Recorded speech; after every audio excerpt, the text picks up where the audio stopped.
Okay, this is Joseph here.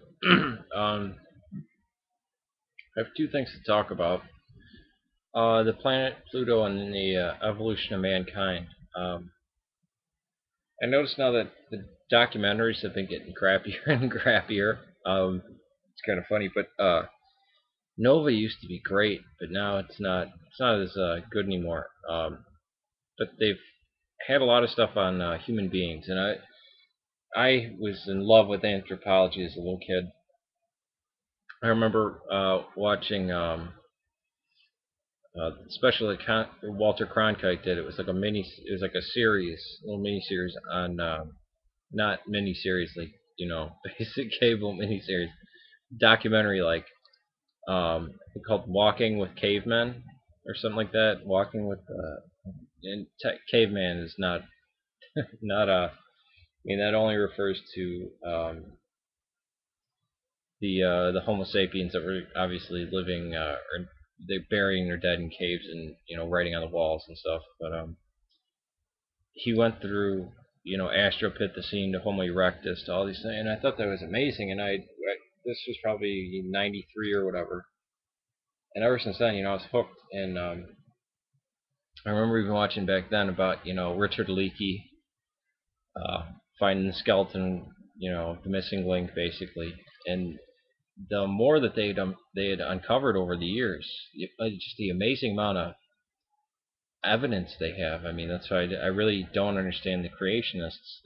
And the funny thing is, the creationists always bring up, oh well, look at Kansas, man, it was reconstructed from pig tooth. These frauds. There's always been frauds in science. I don't understand this. There's always been frauds in literature. There's frauds everywhere. So they only focus on the frauds. They say, oh, Piltdown Man.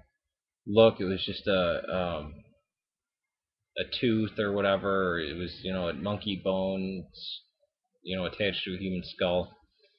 But if you look at the real stuff, the funny thing is that the first things about us that are human are not intelligence. We thought it would look like an ape, and then you'd have the big brain cavity, and then it just got to the point of where we looked like a man and got proficient with our fingers and thumbs and could make things. And they find out it's the exact opposite. They trace it from walking upright, and we see that there was a very human face on the type of the ape that became mankind. So you can't really say, okay, this is where there's a whole range of species that we see that we call in between man and ape. It's kind of funny, but we're not the end result of that. We're part of the line, so we're gonna have a next evolution if we can if we manage to stay alive for another 2 million years. Um, but there'll be ones happening, I'm sure, in 500,000. Again, if we're around.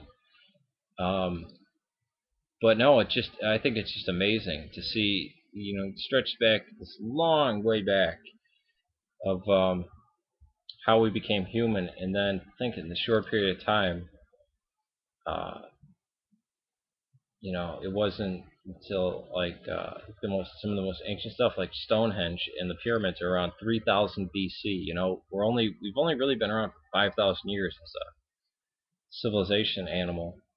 But I think it's just that is amazing. I think I might leave this as its own video and do the one about Pluto, whether it's a planet or not, which I want to just discuss with you some of the arguments that I discovered on either side of it, because it's really not a really clear cut issue.